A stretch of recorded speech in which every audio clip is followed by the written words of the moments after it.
I bought the lake ranch cabin with one thing in mind: peace. Just peace. After 2 decades of grinding it out in the city, building my woodworking business from the ground up, and finally selling it for more than I'd ever dreamed, I wanted out. I didn't want a gated community. I didn't want an HOA. I didn't want weekend barbecues with stiff collars or scheduled lawn inspections. I wanted birdsong in the morning, the scent of pine in the air, and the sound of the lake brushing up against the dock like a lullaby. That cabin had been sitting on the market for 2 years, hidden from a road by tall trees and a winding gravel driveway. It was almost forgotten, an old ranch-style place with a creaky porch, a rusted weather vane, and a shed out back that leaned to one side like it had arthritis. But it had soul, it had character, and the lake view? Untouched, raw, majestic. I didn't know it was within the borderline influence of a nearby HOA. Now, before you jump ahead, let me say this. Legally, my property wasn't part of their jurisdiction. The lot lines were clear. My deed was ironclad. But that didn't stop them from trying to say otherwise. Especially her. They called her Karen. Not just because her name was Karen, which it actually was, but because she embodied every stereotype people like to joke about on the internet. Cropped red bob haircut? Check. Little yappy dog? Check. An obsession with community rules even when they didn't apply to her? Absolutely. She was the self-appointed queen of the Lakewood Trails HOA. And I was the outsider. The new guy. The problem. The first time I saw her, I was unloading a moving truck with my younger brother Ryan. He was helping me settle in for weekend. Some boxes, tools, a few antique chairs I'd kept from my old workshop. We were just carrying a vintage cabinet when she pulled up in a spotless Lexus SUV, rolled down the window, and leaned out with the kind of glare you usually reserve for raccoons in the garbage bin. "Excuse me," she barked. "Are you with the delivery company?" I looked over, confused. "No, I own the place." She blinked, leaned further out, and looked me up and down like she was scanning for a name badge. "You own this cabin?" "Yep," I said, wiping sweat off my brow. "Closed 2 weeks ago. Just moving in today." She pursed her lips, narrowed her eyes, and said the phrase I would hear repeated over and over again like a cursed record for the next 3 months. "Well, people like you don't usually buy here." I froze. Not because I didn't know what she meant. I knew exactly what she meant. She was looking at my arms, tattooed sleeves from wrist to shoulder. She was eyeing my old pickup, the visible tool chest, the lack of any visible lawn ornaments or HOA-approved mailbox. She saw someone who didn't belong in her perfect lakeside picture. Ryan, who had way less patience than I did, muttered under his breath, "People like what?" "Someone who works for a living." I shot him a look and turned back to her with a polite smile. "Look, Karen."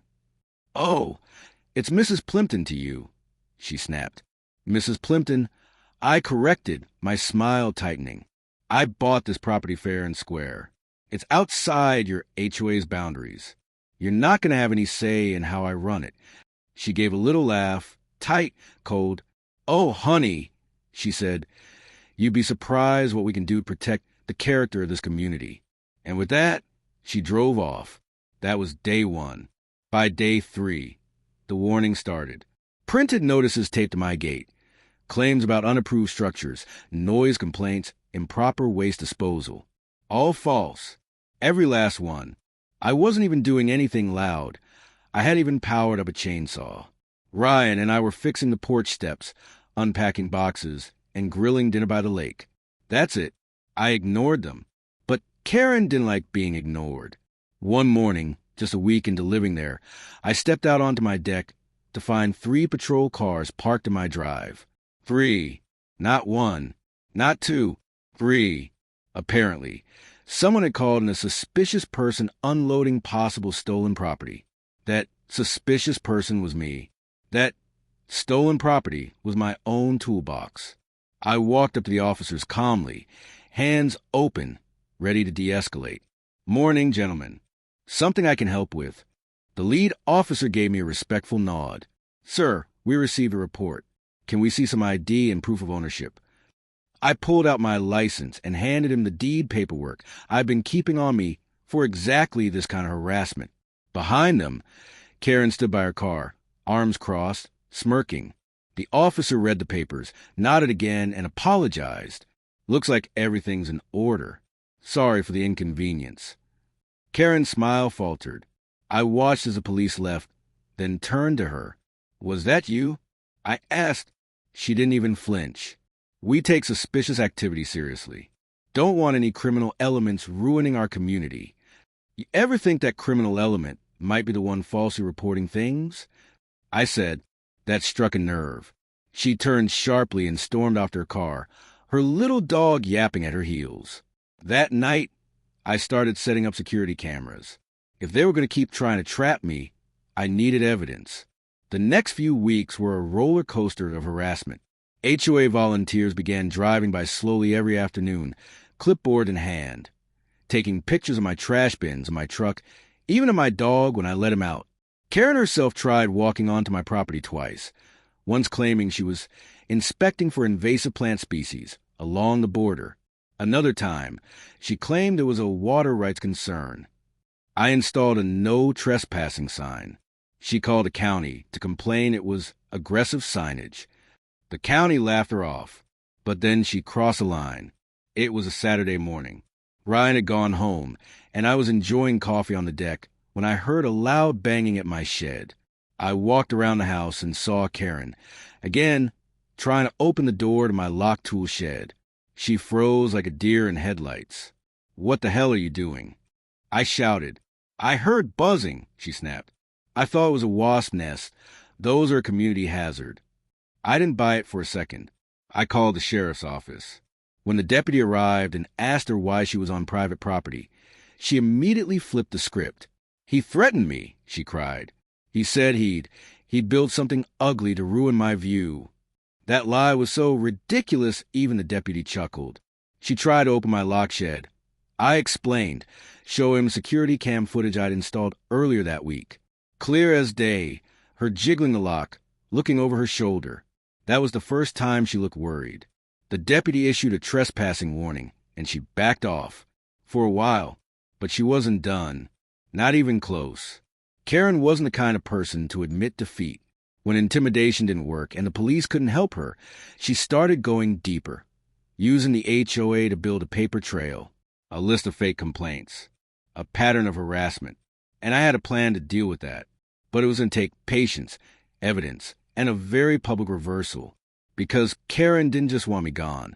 She wanted me erased. But she forgot one thing. People like me don't just fight back. We finish it. And that's exactly what I intended to do. The first few days the cabin should have been peaceful.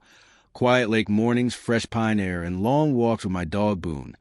But instead, it felt like walking into a trap. Karen had embedded herself so deeply into this place that even the squirrels probably waited for her orders. I woke up that Thursday to 3 identical papers slapped on my door, mailbox, and pickup windshield. HOA violation. Unapproved structural changes. The kicker? I hadn't even done anything yet. Just parked my truck and unpacked a few storage crates. Karen must have filed those violations before I'd even finished unloading my coffee maker. I walked the gravel path to her house, a pristine faux cabin with flower boxes and security cameras on every corner. Her front yard looked like a Pinterest board exploded all over it, except it was a kind of curated perfection that felt hostile, fake. Before I could knock, the door swung open like she'd been waiting. "Oh, it's you," she sneered, eyes flicking to my flannel shirt and dusty work boots. "I assume you're here about the citations. We have rules here." The HOA was very clear in its welcome letter. "Ma'am, with all due respect, I've owned this land since the 90s, I said, keeping my voice calm. There is no HOA for my parcel. Never has been. Never will be. She smirked. All properties bordering the lake are now under the oversight of Whispering Pines Community Code Council. It was voted in last year. That vote doesn't apply to me. My property was zoned private before your development even existed. You can't just grandfather me into your suburban fantasy world." Karen's smile tightened into something colder. "We'll see what the city says." And just like that, she shut the door in my face. Over the next week, The passive aggression turned into full-blown war. First, she had one of her HOA lackeys, a guy named Trevor who looked like he hadn't smiled since 2004, deliver a final warning letter taped to a homemade clipboard. It accused me of running an unlicensed rental business. Why? Because my cousin and her kids had visited for 2 nights. Next, they flagged my truck for improper parking on a gravel shoulder I'd built myself. Karen even emailed the county with photos, calling my Ford a dangerous obstruction. The same Ford the first used to haul groceries for my disabled neighbor Fred during the winter storms. But it all came to a head when Boone, my black Labrador, started barking around 10 p.m. one night. I grabbed my flashlight and stepped outside, and that's when I saw 2 strangers with clipboards wandering the edge of my property line. When I confronted them, they introduced themselves as compliance auditors from the HOA board. One of them, a wiry woman in a tan fleece vest, actually had the audacity to say, "We're measuring for a future fence alignment. Karen believes your existing border may be non-conforming." Non-conforming? I nearly laughed. "Lady, that fence was built by my grandfather when this lake was nothing but dirt and rainwater. You touch it, I will call the sheriff." She scribbled something on her clipboard and walked off, murmuring something about escalation procedures. That weekend, I finally got a visit that I was expecting, but not in the way I wanted. It was Saturday morning, and I was finishing up my coffee on the porch when 2 sheriff's deputies pulled into my drive. They stepped out slowly, hands resting loosely on their belts, not hostile, just cautious. "Morning," the taller one said, nodding. "We got a report of unauthorized occupancy and possible squatting at this address." I sighed, already knowing the source. "Let me guess, Karen?" They exchanged a glance. Caller didn't give a name, but she said there was a man living here who refused to identify himself to community representatives and may be violating zoning laws. I walked inside and returned with a manila folder, property deed, cabin registration, and a county-certified exemption letter proving my land was not subject to Whispering Pines HOA. As they flipped through the documents, the shorter deputy let out a low whistle. "Huh, you're more documented than half the council offices downtown." I cracked a smile. "So I'm good." "More than good," the taller one nodded. "This is private land, confirmed grandfathered status. If anyone keeps trespassing or harassing you, call us." As they got back in the car, I noticed something strange. Karen was standing across the road, watching from her porch with binoculars, like she expected me to be dragged off in cuffs. When the sheriff's SUV pulled away without me in the back seat, she stomped back inside and slammed her door hard enough to shake the flower pots. But she wasn't done.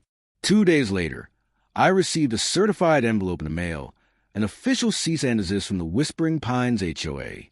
They were now accusing me of disrupting community cohesion, creating a nuisance through nonconformity, and operating a short-term rental facility. They gave me 72 hours to voluntarily vacate or face legal action.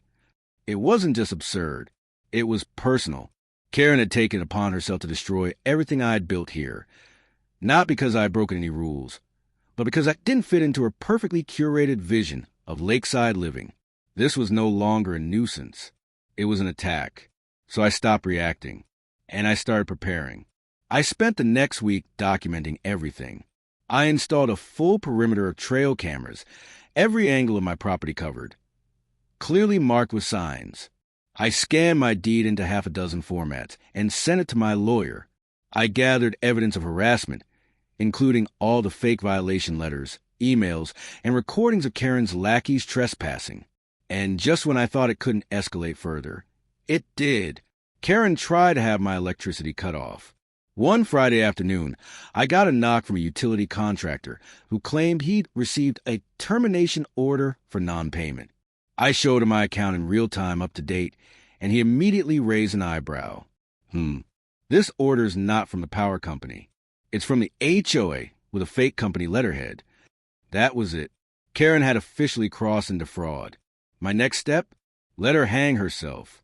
The bait came in the form of my cousin Angie.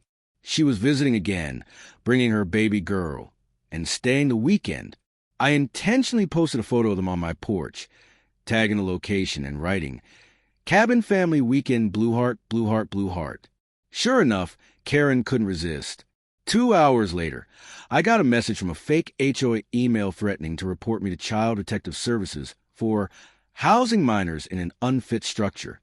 Except this time, I had proof. The email came from an address linked directly to Karen's personal website, something she used to run an Etsy page for hand-painted lake signs. I traced the IP address using simple metadata tools, then handed everything over to my attorney. And just like that, we had enough to take her down. But I wasn't going to do it in silence. I wanted the entire lake to see who Karen really was. The next few days at the cabin were meant to be peaceful.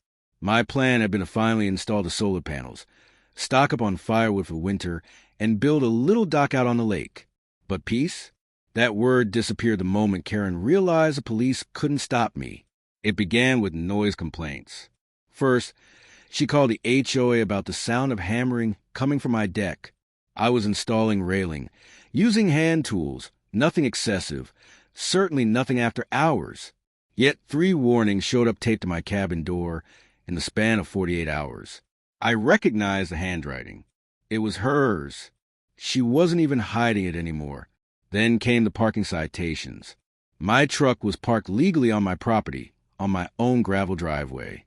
And yet, I came out one morning to find a bright orange violation note accusing me of unauthorized commercial vehicle parking. It was laughable, except to have my name and cabin lot number, and somehow, again, looked official. But HOA bylaws don't apply to my land. Still, she was printing up tickets like a one-woman code enforcement army. So I started documenting everything. I installed cameras. Not just 1, but 4. 1 on the porch, 2 on trees facing the driveway, and 1 angle at the main path leading to the lakefront. I even caught her sneaking onto my land at 3 a.m., flashlight in hand, placing a new notice on my cabin door. The motion light tripped. She froze like a deer, eyes wide, clearly not expecting surveillance. The next morning, she had the audacity to knock on my door. "You're not allowed to install security cameras without HOA approval," she barked. I opened the door slowly, coffee in hand, leaned on the frame and replied, "Karen, I'm not in the HOA. I don't need your permission to record criminal trespassing on my land." She fumed. I could see the gears grinding in her brain, trying to find another angle of attack. And when words failed her, she did what Karens do best. She played the victim card in front of others. At a community potluck by the lake, yes, one I was intentionally not invited to, I heard from a few friendly neighbors that Karen had gone around telling people I was recording women and children for fun and acting aggressive when questioned. Classic character assassination. Only it didn't stop at words. One morning, my generator wouldn't start. I checked the fuel. Full. The cord? Sliced. Then I noticed my dock extension, one I was still halfway through building, had been tampered with. Boards unscrewed just enough to be a hazard. I almost stepped through one. I wasn't hurt, but it could have ended badly. And the final straw? A letter. Not printed, not typed, but handwritten in red ink and slid under my cabin door. "You've been warned. You don't belong here. We protect our community from people like you." There was again, people like you. Still no clarity on what that meant, but it burned deep. I wasn't afraid, but I was fed up, so I decided enough was enough. It was time to turn every bit of her entitlement against her. I began compiling everything. Photos of the fake tickets, surveillance footage of Karen trespassing, the slash generator cord, the threatening letter, and the timestamps from my camera footage clearly showing her violations. I didn't just take it to the county sheriff. I went above that. Turns out my property fell under a unique zoning district due to its proximity to protected wetlands. And that meant the Department of Environmental Protection had jurisdiction over certain types of harassment and development claims. Karen's continual trespassing and attempts to assert HOA authority on land not under HOA governance, that wasn't just annoying, it was illegal. A week later, I scheduled a public review complaint with the County Code Board, but that wasn't my only move. I submitted a formal request under the HOA's own bylaws to examine internal documents, meeting notes, enforcement records, and any correspondence regarding non-member interference. I didn't think they'd grant it, but they did. And what I found, Karen wasn't just acting on her own. She convinced 2 board members to print and distribute those violation letters under the table. No board votes.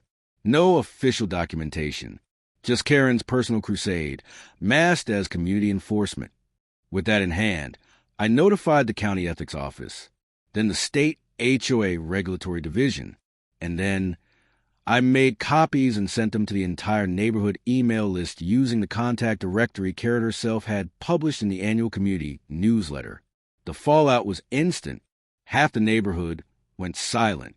The other half, especially those already annoyed by Karen's years of power tripping, started whispering. Whispering turned to anger, and anger turned to action. A petition to hold a vote of no confidence for the HOA president, Karen's closest ally, circulated within 48 hours. By the end of the week, that president resigned. Karen didn't know yet, but her own seat was next. But I wasn't done. I posted cameras on full display now. Signs 2, 24/7 recording in progress. Property not under HOA jurisdiction. Trespassers will be prosecuted. I even added a QR code under the sign, linking to a page with a full breakdown of Karen's antics. Footage included. Neighbors started pulling over, scanning it, laughing, shaking their heads. Some even thanked me. And Karen? She snapped. I heard her one evening, yelling at a neighbor across the fence, ranting that I was turning the neighborhood against her, that I was harassing her with technology, and that I was plotting something. She was half right. The climax came when I invited a group of neighbors for a weekend barbecue. Open invite, beer, brisket, music by the lake. Karen showed up uninvited. I need to speak to you.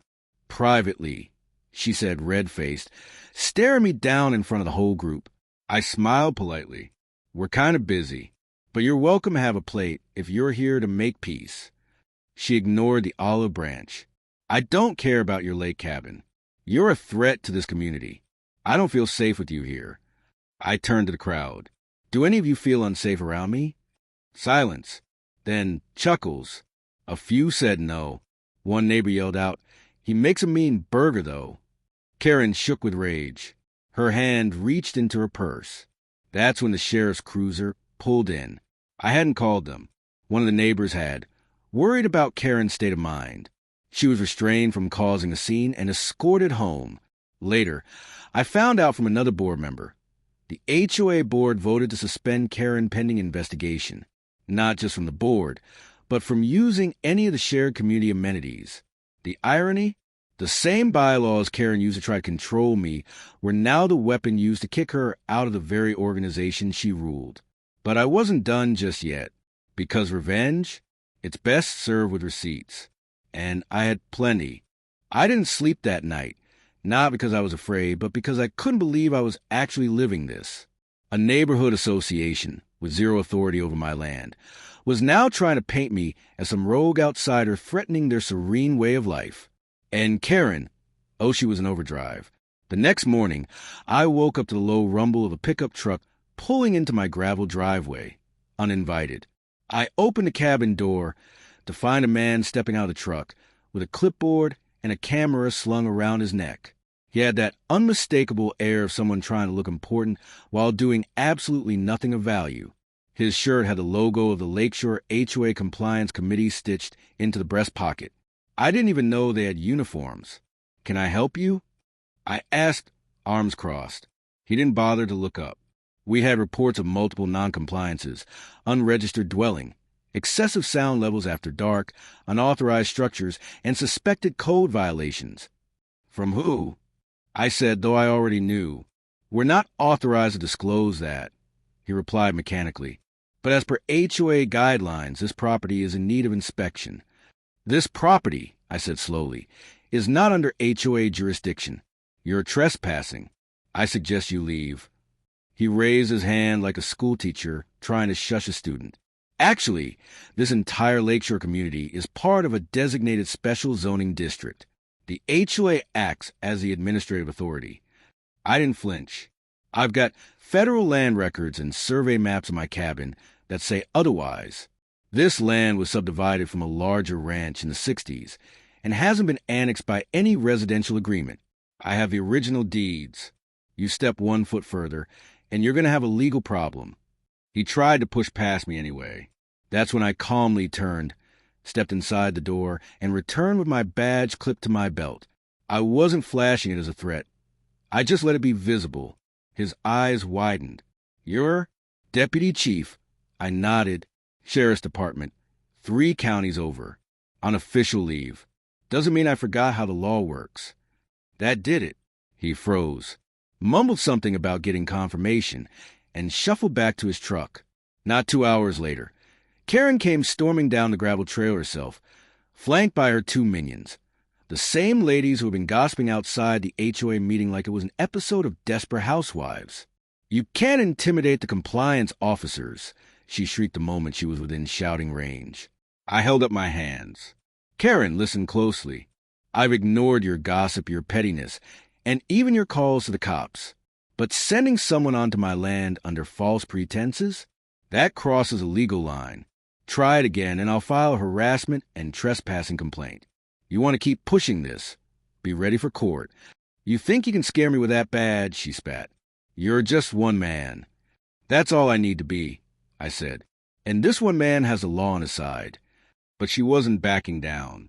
She pulled out her phone and, right there in front of me, started live streaming to her Facebook group, her voice trembling with righteous indignation. This man is threatening me. He says he's law enforcement, but he's abusing his power. The comments came flooding in. Some people backed her. Most didn't. One even wrote, Karen girl, maybe it's time to log off before you get sued. Still, she kept filming until I calmly walked inside and came out with a folded paper in hand. It was a notarized document showing that my land had never been HOA governed. It even had the county assessor's stamp on it.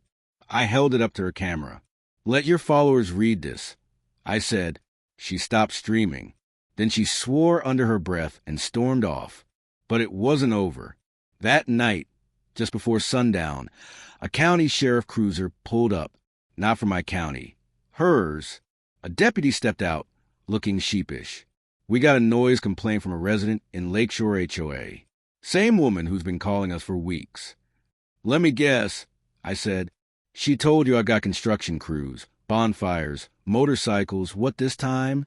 She said your cabin lights were disturbing the natural lake view. I blinked. My porch light? Really? He smiled and shook his head. Don't worry. We're just filing it as an unfounded complaint. You've got more patience than I would. But that was the last straw for me. I wasn't going to let Karen weaponize the sheriff's department just to harass me. So I filed a formal civil complaint. Not against her directly, but against the HOA. False claims. Trespassing. Attempted zoning overreach. Harassment. My lawyer, a small-town guy who had once sued a timber company and won, was more than ready. We'll treat this like a class action, he said, because if they've done it to you, they've probably done it to others. The next week, a quiet knock on my cabin door caught me off guard. It was Earl, the older man who had stood up during the HOA meeting weeks earlier and been cut off by Karen. He looked nervous. Mind if I come in? Of course, I said, let him in. He sat slowly, glancing over his shoulder. I've lived here 30 years. I remember when the HOA was just a committee to plan barbecues and lake cleanups. But ever since Karen took over, everything's changed. He handed me a file folder. Inside were screenshots, letters, and internal memos from HOA meetings. Everything he'd collected over the years. Proof that Karen had been trying to expand HOA boundaries without proper procedure. She wants the whole lake under her thumb, he said. She's tried this on other neighbors, too. I looked at him. Are you willing to speak up? He nodded. I'm tired of being silent. And just like that, I wasn't standing alone anymore. More residents began showing up.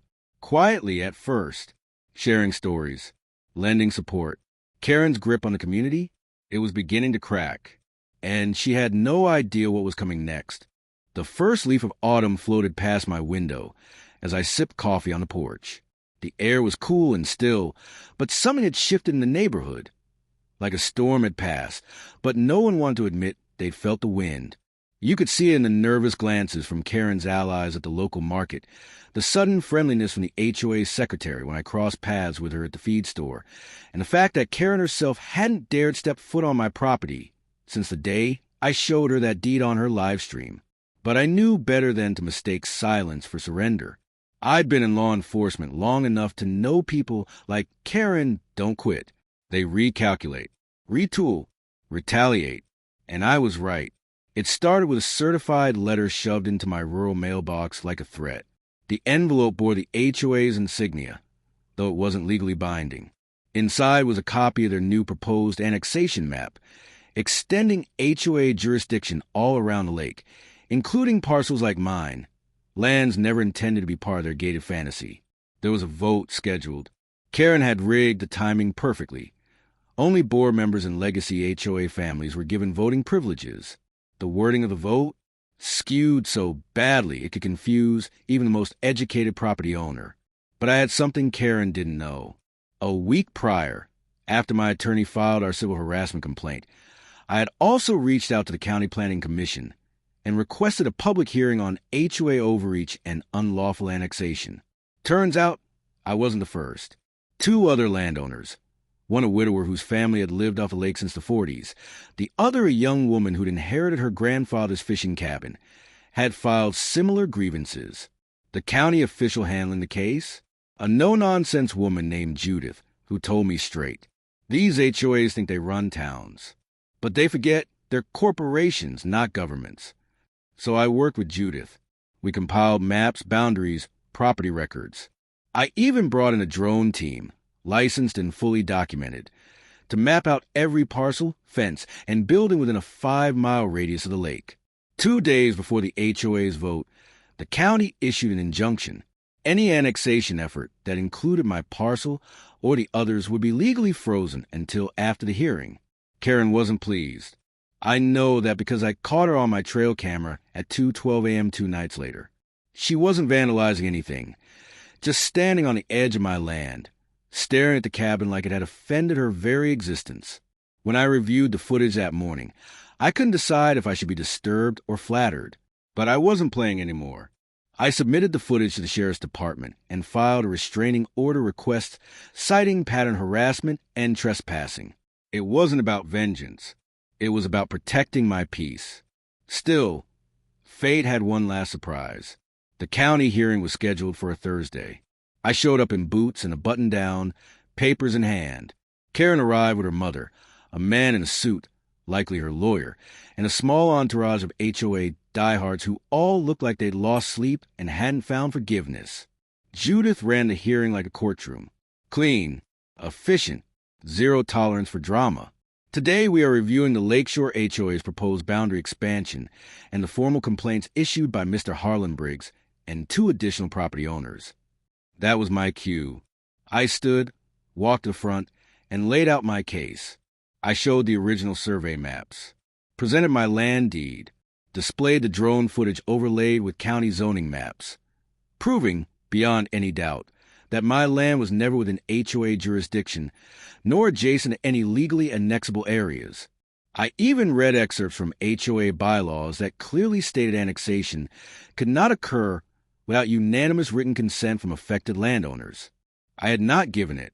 Neither had the other 2 complainants. Karen's lawyer tried to argue community interest, but Judith cut him off. This isn't about feelings. It's about facts. And Mr. Briggs has presented irrefutable documentation. The HOA's proposed annexation is not only invalid, it's potentially fraudulent. Karen's face turned a shade of crimson I'd only ever seen on boiled crawfish. Then came the real sting. Judith turned to her clerk and said, "Prepare a referral to the district attorney's office for review of the HOA board's actions. There may be grounds for civil fraud investigation." Karen gasped. Her lawyer leaned over and whispered something. She didn't whisper back. She just stared at me. I didn't gloat. I didn't smirk. But inside, I'll admit, I felt every ounce of vindication. By the next week, the HOA had called an emergency meeting. This time, residents showed up in droves. Many of them had seen Karen's behavior online. Some had watched her live streams and were horrified by how she tried to weaponize race and status against me, then pretend to be the victim. Earl, my neighbor with the quiet strength, stood up at the mic and said it plain. We let this board turn our neighborhood into a private club. That's on us. But it stops now. The vote to remove Karen as president passed. Her mother was removed from the advisory board. The HOA's budget? Frozen, pending a full audit. 3 days later, I got a phone call from the DA's office. They were officially investigating fraudulent representation and misuse of HOA funds. Apparently, Karen had been funneling money into community improvement contracts that just happened to go through a shell company her cousin managed. When word of the investigation leaked, she left town. Quietly. No goodbyes. Her house went up for sale within 2 weeks, though it sat on the market for months. Seems buyers weren't too fond of homes with a reputation for harassment and legal red tape. And my cabin? It thrived. With Karen gone, the atmosphere around the lake shifted. Barbecues returned. People waved again. Even the HOA, under new leadership, reached out to me and apologized, formally, in writing.